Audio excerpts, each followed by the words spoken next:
mais um debate político comigo, Érica Lima, mas eu não podia deixar aqui de mandar um abraço para Letícia Barbosa, que estava conduzindo o debate político. Vocês gostaram? Eu adorei. E hoje a gente continua com nossas entrevistas falando sobre política e eu recebo aqui Luiz Castro, ele é que é presidente do PDT. Seja bem-vindo. Muito obrigado, Érica. É um prazer estar aqui com você, conversando um pouco sobre um assunto tão importante que é a política, né? O debate político, ele fala sobre política de uma forma democrática, né, de uma forma educativa, e ele é transmitido para todos os municípios do estado do Amazonas. Eu aproveito e mando um abraço para todo mundo que está assistindo a gente, que gosta e que dá audiência. Principalmente, eu convido vocês que queiram assistir em outro local, pode assistir pelo YouTube. A gente é transmitido também simultaneamente pela Onda Digital e pelo Convergente. Seja bem-vindo aqui conosco. Esse ano é um ano bastante movimentado, eleições municipais, tanta coisa acontecendo. As pessoas já conhecem você, né? Mas vale a pena a gente colocar um pouco da sua biografia, principalmente para aquele eleitor que é jovem, as pessoas que estão começando realmente a ouvir e falar sobre política. Pois é, Érica, primeiro cumprimentar também todo o público que nos assiste. Eu sou um político já com uma boa trajetória, né? Um tempo de percurso relativamente grande. Comecei muito novo, com 23 anos de idade, no interior do estado. Eu vim de São Paulo muito jovem. E lá no município de Envira me tornei prefeito com 24 anos de idade. Na época era o segundo prefeito mais jovem do Brasil, mais jovem da região norte e nordeste.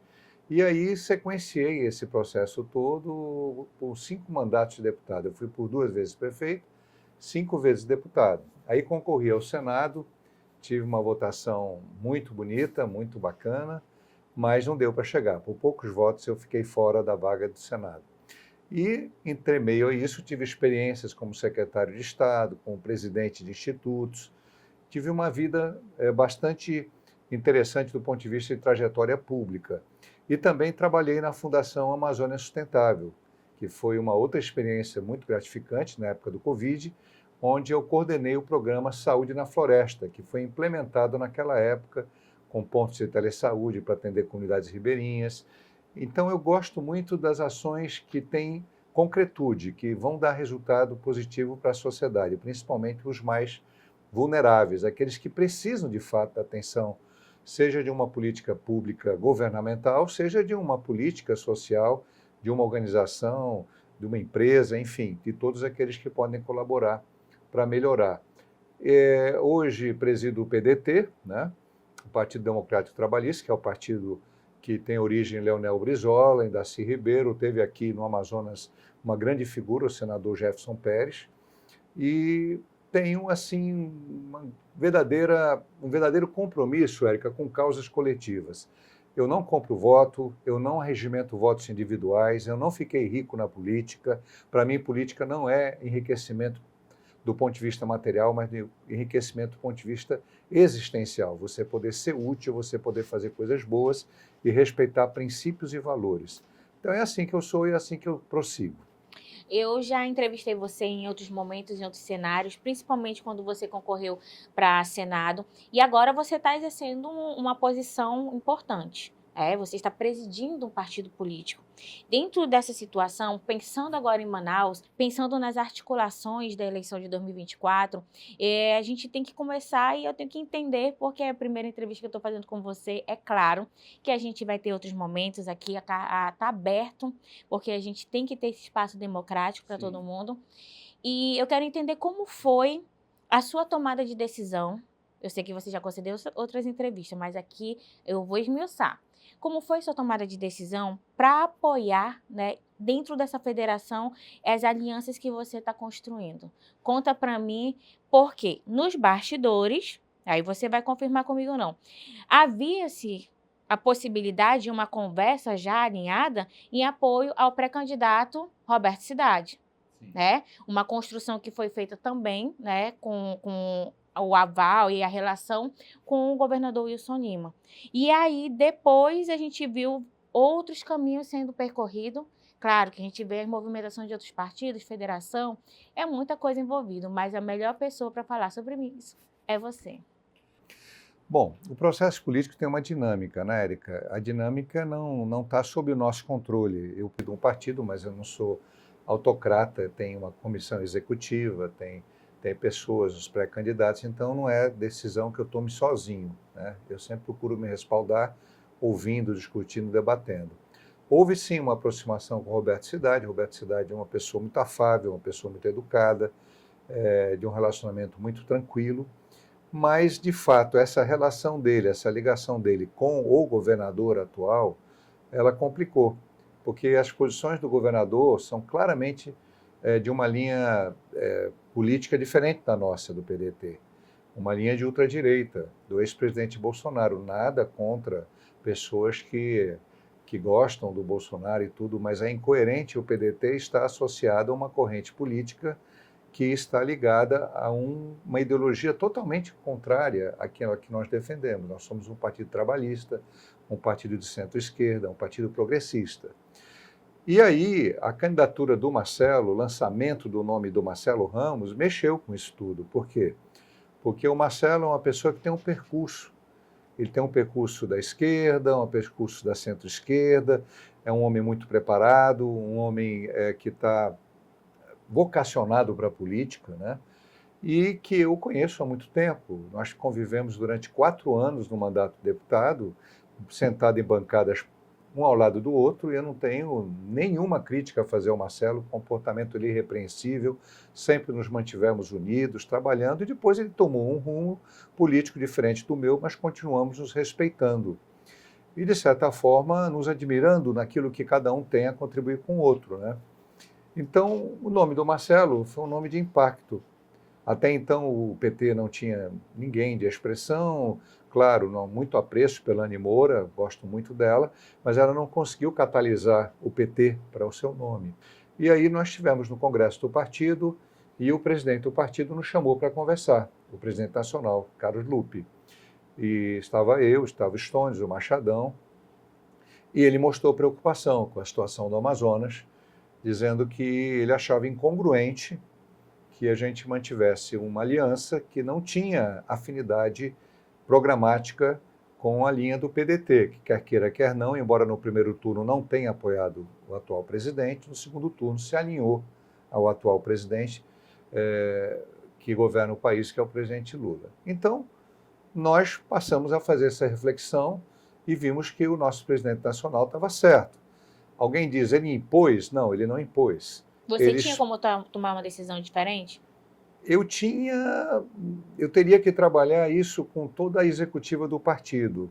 Ocorre que, como é um partido progressista, a executiva do partido é de linha progressista. Então, a simpatia, a tendência dela era principalmente apoiar um candidato mais progressista, desde que ele tivesse uma expressão maior, como é o caso do Marcelo. Então, como eu não sou autocrata, então eu entendi que o presidente nacional estava correto, lembrei da minha relação com o Marcelo muito boa, não só minha, mas outros membros da executiva, e então tomamos a decisão de fazer uma mudança de rumo. Claro, ela foi orientada, sim, pelo presidente nacional, mas ela não foi imposta. No entanto, para nós era difícil manter uma linha incoerente com a linha nacional. Em pleno Congresso Nacional do partido, se falou bastante que o partido não poderia estar aliado à ultradireita. O partido não teria sentido o PDT, que sempre foi um partido progressista, desde o tempo de Brizola, ele se alinhar à ultradireita. Então, se eu mantivesse, nós da executiva mantivéssemos essa mesma linha, nós teríamos muitos problemas para conversar para a sociedade nos compreender. Diriam que nós estávamos fazendo uma aliança puramente fisiológica, pragmática, quando a gente tinha uma opção e tem uma opção muito mais consistente do ponto de vista programático, o Marcelo. E o Marcelo, é como eu lhe falei, o Marcelo muito preparado, né? Eu pessoalmente, eu apoio o Marcelo como pessoa. Eu não estou vendo tanto se ele é do PT, se ele é de outro partido. É claro que, como dirigente do partido, eu tenho que levar isso em consideração. Mas como pessoa, como político individual, eu vejo muitas qualidades do Marcelo, que é um grande político e extremamente preparado. Você considera a União Brasil um ultradireita? Não, a União Brasil é um partido de centro-direita. Porém, a condução do União Brasil ela vai variando em cada estado. Como é um partido fruto de uma fusão, com dirigentes diferentes em cada estado, é um partido que não tem uma linha ideológica tão definida. Então, alguns partidos, em alguns estados, ele se alinha mais com o governo federal, em outros ele se mantém neutro, em outros ele vai com o governo Bolsonaro. Ele não é um partido ainda consistente do ponto de vista programático e ideológico. Aliás, poucos partidos são hoje em dia, né? Se não houvesse essa indicação de Marcelo Ramos, né, pelo presidente do país, que é o Lula, qual seria a outra fusão? Nós tivemos uma conversa muito boa inicial com o atual prefeito, Davi Almeida, né? O Davi também foi meu colega deputado, a gente se conhece há muito tempo. E a conversa, ela ia numa direção boa. Acontece que, acho que por pressão dos atuais vereadores, não de todos, né, o prefeito foi instado que o PDT tivesse que assumir duas filiações de última hora de dois vereadores com mandato.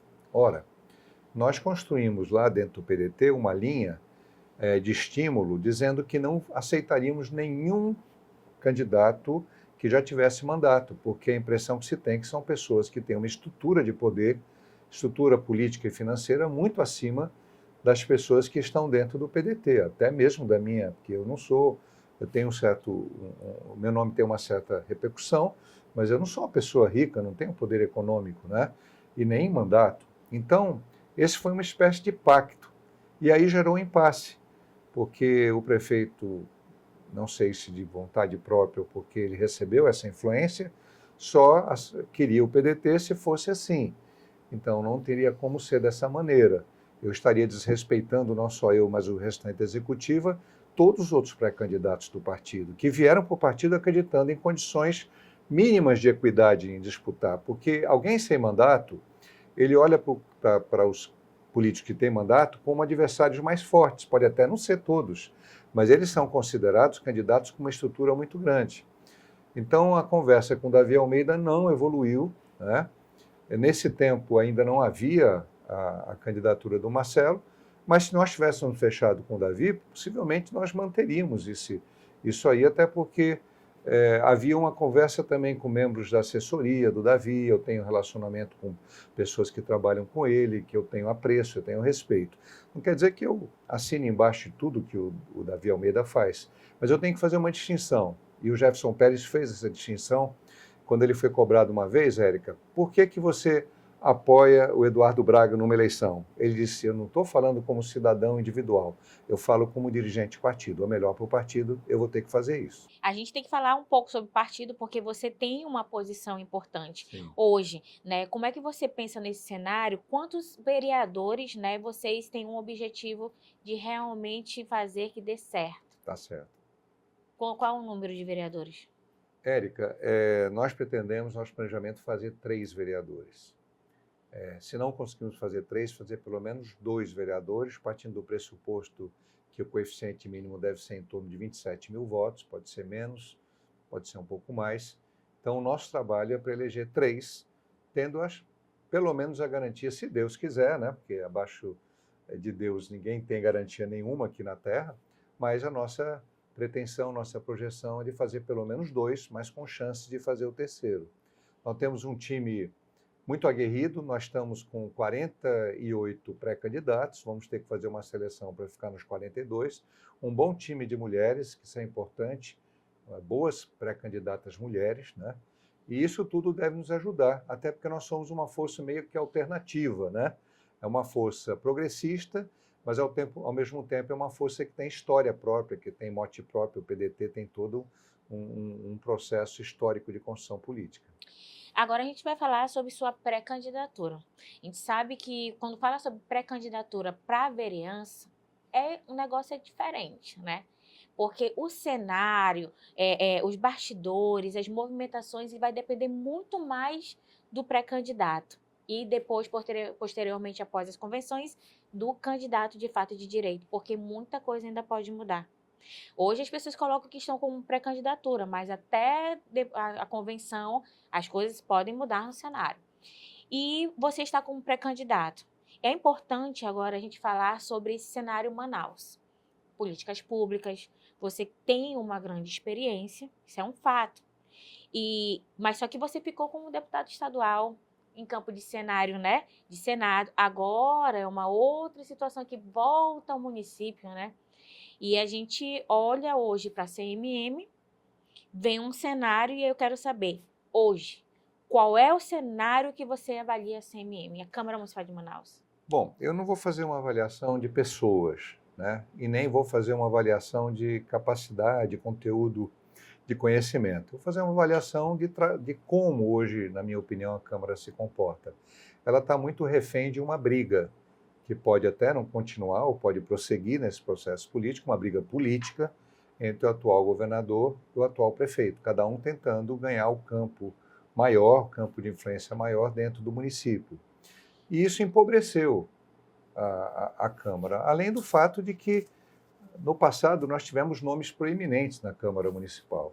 Nós tivemos o Jefferson Pérez, tivemos o Praciano, tivemos uma Vanessa, tivemos o Fábio Lucena lá atrás, tivemos políticos de grande expressão, né? O próprio Plínio era um vereador antes de ser senador. E houve, vamos dizer, uma diminuição dessa projeção da Câmara, e os grandes temas mais importantes estão sendo esquecidos. As questões ambientais, por exemplo, que o Evandro Carreira já levantava na década de 80, são esquecidas. As questões relacionadas à infância e adolescência não são tratadas com devido cuidado. As causas coletivas ficam em segundo e terceiro lugar. E há uma pretensão ou uma propensão muito maior em trabalhar com base em emendas parlamentares, como se as emendas fossem o fio condutor da eleição, da reeleição dos candidatos a vereadores. Então, o time do prefeito, o time do governador e pouco espaço para quem quer ter uma atuação mais independente, mais propositiva. Eu sou um político que gosta de ser mais independente e mais propositivo. Eu gosto de discutir um problema e apresentar ideias de solução. A minha ideia pode não ser melhor, mas muitas vezes eu trago ideias que nasceram na própria discussão com a sociedade. Eu consegui, apesar de ser um político independente, várias vitórias importantes na Assembleia Legislativa. É de minha autoria a emenda constitucional, de minha iniciativa, de psicólogos e assistentes sociais nas escolas, que ainda não está sendo cumprida devidamente. Eu sou autor da primeira lei que proibiu a matança de animais de forma discriminada, principalmente de cachorros, no centro de zoonose. Eu nem era um deputado e nem é minha principal pauta a defesa dos animais, mas eu sou autor dessa lei. Eu sou autor de diversas leis, uma lei, por exemplo, de direito do consumidor, que proibiu corte de luz, corte de água às vésperas de feriado e às vésperas de final de semana, para dar tempo àquela pessoa de se recompor e poder negociar sua dívida com a concessionária, não ficar sem luz no final de semana, como uma vez uma senhora falou que tinha uma mãe doente e o marido não pagou a conta de luz e a mãe doente, acamada, passou o final de semana toda no escuro, no calor, porque o marido não tinha feito aquilo que devia fazer e ela não conseguiu renegociar naquele final de semana. Então, aprovei várias leis, apesar de ser um político considerado mais de oposição, eu me considero que eu fui mais um político independente. Quando o governo apresentava uma boa proposta, eu apoiava. Quando era uma proposta da qual discordava, eu dizia porque discordava e apresentava outra ideia. Porque eu fui prefeito e eu detesto a crítica pela crítica. Eu acho que se você quer fazer uma crítica, apresente algo melhor. Apresente uma alternativa. E era assim que eu falava com meus assessores. Quando vocês me trouxerem um problema, e eu aprendi isso muito jovem, tragam pelo menos 2, de preferência 3 alternativas de solução. Não venham só com o problema. É muito fácil você colocar defeito na casa do vizinho. É muito difícil você apresentar uma solução para a tua casa. Como é que a tua casa pode ficar melhor? Então, eu sou um político que tenho tendências de oposição, mas sou muito mais um político independente. Quando a gente fala sobre a política e o cenário de agora, você trouxe muitos exemplos e informações também passadas, né? E a gente sabe que mudou muita coisa. Sim. Hoje, por exemplo, as redes sociais, elas estão determinando as relações, principalmente em influência, quando a gente fala sobre política. Como é que você vê esse cenário hoje e como você, Luiz Castro, né, se insere hoje nas plataformas digitais? Bom, eu tenho uma plataforma digital no Instagram, no Facebook, acho muito importante, dou muita atenção. É ali que eu coloco, eu convido todos que quiserem me acompanhar, luiscastro.am, para que vocês percebam qual é a minha maneira de pensar e de agir. E ali tem vídeos, tem textos, eu escrevo artigos, tem frases, tem cortes de entrevistas, né? Para que as pessoas que queiram me acompanhar possam conhecer melhor o que eu sou, quem eu sou e o que proponho fazer como vereador se eu for eleito, né? Hoje eu sou um pré-candidato, não posso pedir apoio, não posso pedir voto, mas posso pedir atenção para as minhas redes sociais. São muito importantes as redes sociais, eu acho que diminuiu um pouco aquela agressividade que havia 2 anos atrás, onde xingavam as pessoas, né? Agora, às vezes, vem algumas coisas desagradáveis, mas, em regra, voltou a haver um respeito, né? Nas redes sociais, isso é positivo, mas sempre tem o perigo das fake news, né? Eu fui muito vítima de difamações no tempo que eu estive na SEDUC, né? Fui muito difamado, fui muito caluniado, e algumas pessoas até hoje não sabem que eu fui vítima naquele processo, não fui agente do processo. Eu não enriqueci na SEDUC, não enriqueci nenhum cargo público, saí da SEDUC tendo que vender o meu carro para poder sobreviver, vivo com dificuldades, limitações, para não dizer dificuldade. Dificuldade vive quem não tem dinheiro para o almoço, mas com várias limitações, né? Como qualquer cidadão de classe média, e não estou reclamando.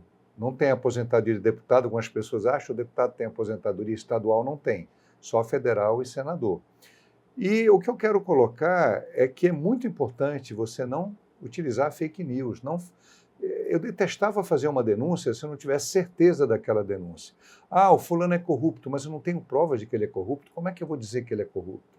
Eu tenho que ter uma base de verdade, de veracidade, para fazer uma acusação, para fazer uma denúncia.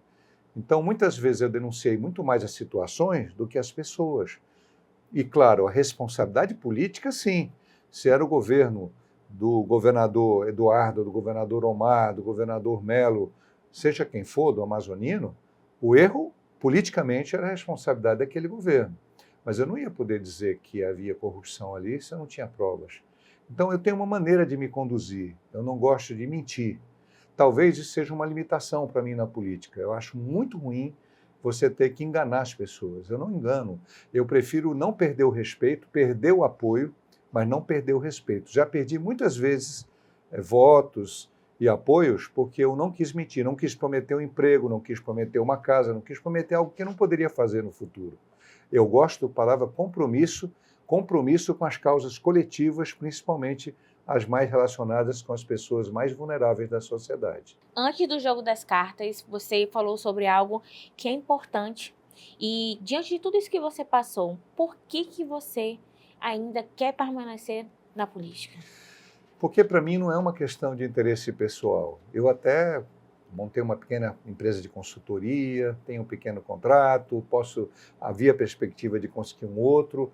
Abriu-se o campo para até poder ter um vencimento maior do que de um vereador, sem depender da política. Mas em algum momento, lendo o Evangelho, eu li a parábola dos talentos. E quando Cristo dá os talentos, né, o Senhor, ele cita o Senhor dando os talentos, e um enterra os talentos. E se eu estou na política desde os meus 23 anos de idade, fui eleito com 24, eu desenvolvi essa trajetória. Então, eu não posso enterrar meus talentos agora, eu não tenho esse direito. Enquanto eu tiver capacidade cognitiva, enquanto eu tiver vontade, saúde de trabalhar, enquanto eu tiver essa disposição, eu tenho que me colocar à disposição da sociedade. E a minha maneira de me colocar à disposição da sociedade é a política. Algumas pessoas pensam, o político é político porque quer ficar rico, porque quer ficar famoso, porque quer ter poder. Não. Bons políticos, e eu não sou o único, eu cito, por exemplo, o Serafim Corrêa, que infelizmente perdeu a eleição há pouco tempo, e tem vários outros, Jefferson Pérez era um deles, são aqueles que buscam poder para ajudar a transformar a vida da sociedade para melhor. Com pequenas coisas, às vezes com grandes coisas.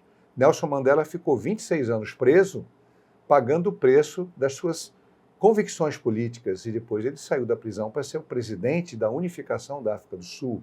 Luther King foi assassinado por defender o direito dos negros. Como é que eu tenho o direito de enterrar e pensar só em mim e na minha família? Então, eu penso, posso ser útil para a sociedade como vereador? Posso. Se houver um número suficiente de pessoas que acreditem naquilo que é a base da minha ação política, eu vou continuar na política. Se eu não merecer essa confiança do número de pessoas que possa me eleger, eu vou ter que sair da política definitivamente. Mas eu acredito que ainda deva fazer isso porque eu me sinto preparado se Deus quiser, para ser um vereador útil para a sociedade de Manaus. Ainda falando sobre política, a gente vai para o jogo das cartas. Aqui eu vou embaralhar as cartas, as pessoas estão vendo. E aí você vai tirar uma personalidade e você vai comentar sobre essa personalidade.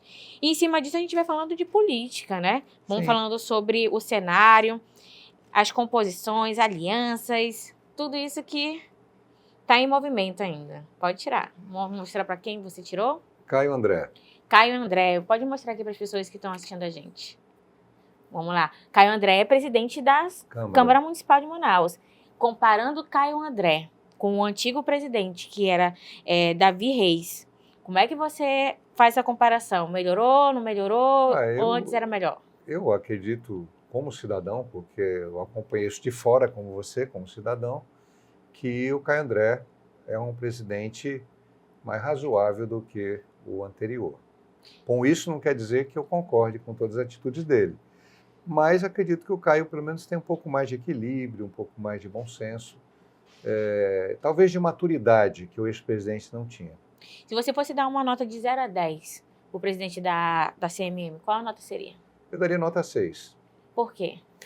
Eu não concordo com a linha ideológica que ele defende, com esse alinhamento automático com o atual governador, mas eu o respeito como uma pessoa que tem uma maneira de agir cordata, educada, né? Em regra, né? Então, e essa relação que ele tem com o esporte, eu vejo também o Caio pelo passado dele, não só pelo presente, né? Então, ainda dou nota 6, não só pelo presente, mas também um pouco pelo passado dele. Wilson Lima. Governador do estado do Amazonas. Vamos mostrar aí a cartinha? Vamos lá. Wilson Lima. Você já estava falando para mim sobre o Wilson Lima, né? O que o Wilson Lima fez de melhor hoje para o estado? Olhando. Acho que a grande qualidade do Wilson Lima é o temperamento dele, muito afável, ele não é arrogante, ele tem facilidade de relacionamento com as pessoas, isso aí é uma grande qualidade. Ele trouxe essa figura de um governador que não precisa ser autoritário, não precisa ser arrogante. Mas a linha política do Wilson, principalmente atual, francamente, para mim, é equivocada, né? Nós temos um aparelhamento muito grande do governo, nós temos muitas secretarias fatiadas entre os parlamentares, eu acho que é um exagero, isso pode até me deixar constrangido com alguns deputados, eu tenho apreço por vários deputados estaduais, mas eu acho muito errada a maneira como se fez o loteamento do governo. E o apoio, né? Porque nos bastidores existia vários nomes, né? Houve até esse imbróglio com a relação do capitão Alberto Neto. Mas a decisão e a tomada de decisão dele em apoiar Roberto Cidade, como que você avaliou isso? Olha, eu acho que o Roberto correu atrás, né? Ele precisa de apoio. Ele fez o dever de casa dele. O governador está apostando aí no Roberto até o momento em que o Roberto crescer politicamente, eleitoralmente nas pesquisas, ou que ele decidir fazer outra coisa. O governador é muito pragmático. Ele é bastante pragmático. Ele pensa muito naquilo que é mais conveniente para ele. Mais uma carta. Davi Reis. Davi Reis que é vereador, né? Foi presidente da casa. Qual é a nota que você daria para Davi Reis? 0 a 10. Veja bem, eu tenho uma relação muito amistosa com o Sabá Reis, também tenho discordância do Sabá Reis, mas eu acho que o Davi não foi um bom presidente da Câmara, isso prejudicou na própria eleição o atual prefeito resolveu bancar o Davi Reis para candidato a deputado federal, e acabou isso causando um prejuízo para, acho que uma parte da causa do prefeito ter perdido a eleição, não ter eleito o candidato dele, está com a má performance do Davi Reis. Ele não foi bem dessa vez, quem sabe no futuro, mais maduro, ele possa ser um presidente melhor. E como vereador? Eu não sei, não vou fazer avaliação do Davi como vereador, porque eu não acompanho o mandato do Davi. Mas ele está nesse mesmo rol, o pessoal do lado do prefeito, o pessoal do lado do governo, um ataca o outro, um critica o outro, um defende o outro. Discutir com profundidade os problemas da sociedade não está acontecendo. Mais uma carta. William Alemão. William Alemão. Olha, 0 a 10. o William tem alguma relação mais forte nas redes sociais, né? ele tem um pouco mais de destaque, né, nas redes sociais. Ele começou meio que exagerado, né? Depois ele foi pegando um certo rumo. E ele talvez esteja acima da média. Não vejo ele como um vereador de um grande expoente, mas é o primeiro mandato dele. Com certeza ele poderá, se for reeleito, melhorar o mandato dele, ter mais conteúdo. Ele sabe se comunicar bem, ele está tendo uma boa comunicação, está tomando algumas posições bastante interessantes, e talvez ele possa se dedicar a estudar mais os problemas da cidade com maior profundidade e se tornar um vereador até mais progressista e com maior resultado para a cidade. Mas ele está acima da média da maioria dos vereadores. Alberto Neto. Nos Bom, bastidores, fale de Alberto Neto como deputado federal, como você avalia, e o que você acha que vai ser o rumo de Alberto Neto nessa eleição? eu vou separar Alberto Neto pessoa, Alberto Neto político. Alberto Neto pessoa é uma pessoa excelente de conversar, de dialogar, aberto. Ele é um político de direita, mas que conversa com qualquer político de qualquer matiz ideológico de uma maneira afável, educada e respeitosa. Essa é uma qualidade que eu tenho que reconhecer no Alberto Neto. Se a gente encontra o Alberto Neto, ele não tenta impor o ponto de vista dele para você, ele respeita o seu ponto de vista, ainda que seja diferente do dele. E isso é muito legal no político. Ele ser capaz de não brigar, de não agredir os seus adversários como se fossem inimigos. O adversário não é inimigo. Do ponto de vista programático, político, eu divido profundamente do Alberto Neto. Ele está num campo político, eu estou no outro campo político, né? E, portanto, para mim, o campo político que ele está equivocado ao campo de ultradireita. Eu acredito também que ele não é um político de ultradireita, mas que ele está na ultradireita, talvez por uma convergência de interesses, né? E como é que você acha que ele vai ficar nessa eleição? Ele está lutando muito para ser candidato, né? Não sei se ele vai receber uma boa oferta para ser vice de alguém, se ele vai aceitar. Ele não aceitou, segundo dizem, não sei se é verdade, ser vice do Roberto até agora, né? Do Roberto Cidade. Eu acredito que ele possa manter a candidatura dele dependendo dos movimentos do governador, tá certo? Ele pode, sim, ter um delta X de votos, mas essa é uma eleição municipal, não é nacional. E já há pesquisas mostrando que Lula e Bolsonaro estão transferindo muito mais a rejeição deles do que o apoio deles. É interessante, né? É uma eleição totalmente diferente. Eu já vi Arthur Vigílio ganhar da Vanessa aqui, no momento em que o Lula e a Dilma eram, como foi o Bolsonaro, eram muito benquistos aqui em Manaus. O pessoal esquece, né?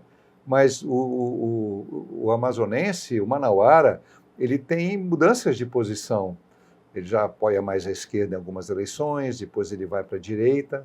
Não é uma coisa estanque. Política não é uma coisa que você pode colocar numa caixinha e fechar. A direita vai sempre dominar, a esquerda vai dominar, o centro vai dominar.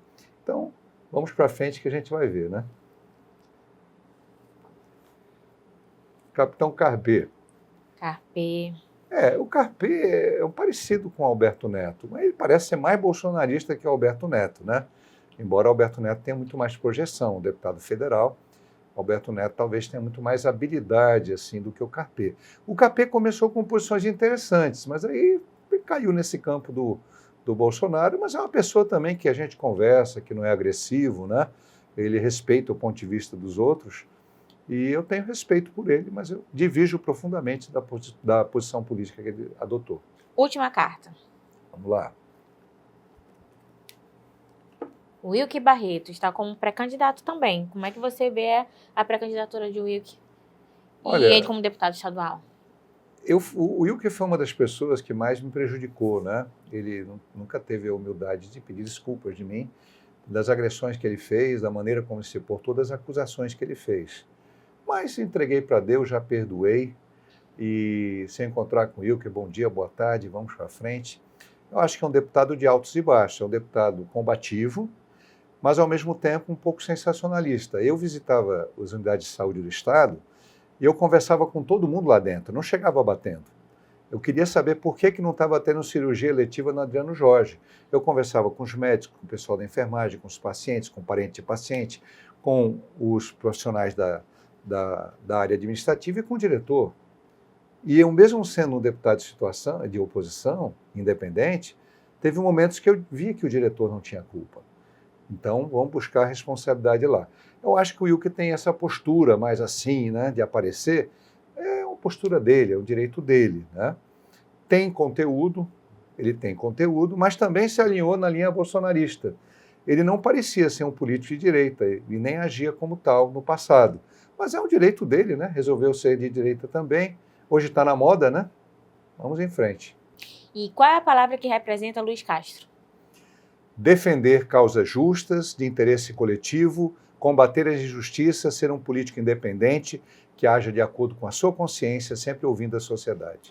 E qual é a palavra que não lhe define? Ser dependente de outros políticos, fazer negócio no seu mandato, ser corrupto, enganar as pessoas. Isso não é comigo. Pensando agora nesse cenário da vereança, né, nos nomes que estão aparecendo como pré-candidatos para a vereança da cidade de Manaus, quem você acha que é menos qualificado? Eu não sei, porque são 650 pré-candidatos. Como é que eu vou identificar? Então, eu tenho que ser humilde e dizer que eu não tenho como dar a resposta, porque são 650, eu não conheço a maioria. Então, se eu fizer criticar um, poderá ter um muito pior, né? Mas sabendo os nomes que estão aí, quem você acha que é mais maléfico? Eu não gostaria de usar a palavra maléfico, ela é muito moralista, né? É difícil você fazer esse tipo de julgamento. Eu seria injusto, porque eu não tenho uma visão clara da maioria dos pré-candidatos, né?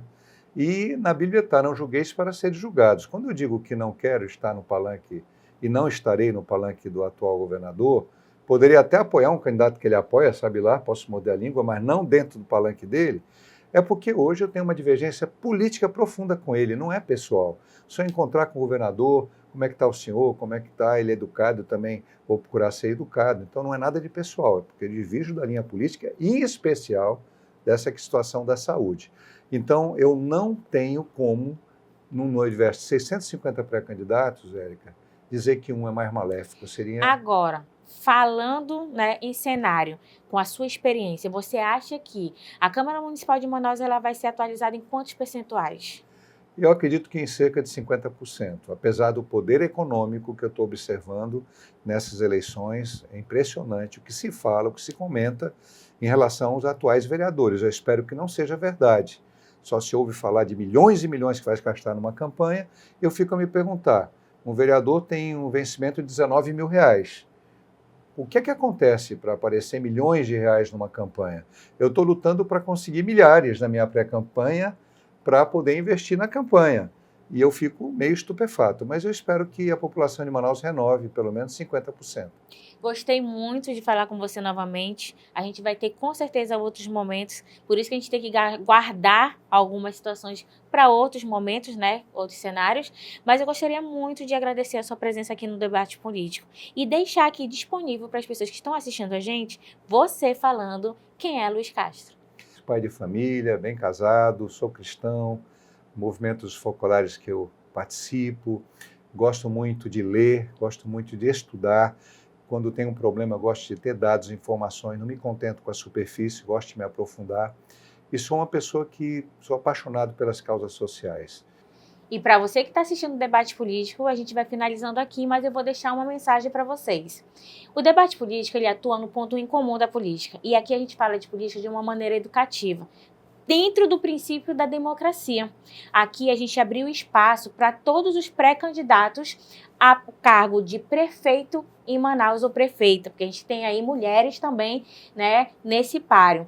A gente vai ter o momento das convenções. Para finalizar, que a gente já encerrou esse quadro, a gente teve aí uma falta, que foi a do prefeito de Manaus, Davi Almeida. Mas a gente vai fazer um programa que seria para ele, mas a gente vai fazer um programa educativo. A gente vai trazer aqui um especialista, cientista político, onde a gente vai falar sobre convenções. Você sabe o que é convenção? Então, a gente não pode perder esse programa. Ele que é transmitido para todos os municípios do estado do Amazonas. Eu quero dizer para vocês que eu estou muito feliz por entrar na casa de vocês, poder falar com vocês e levar política para você. Então, eu convido vocês para continuar assistindo o nosso programa, acessem as nossas redes sociais e manda também uma mensagem pelo direct. Deixe sua opinião. aqui a sua opinião ela é muito importante. Um abraço para vocês.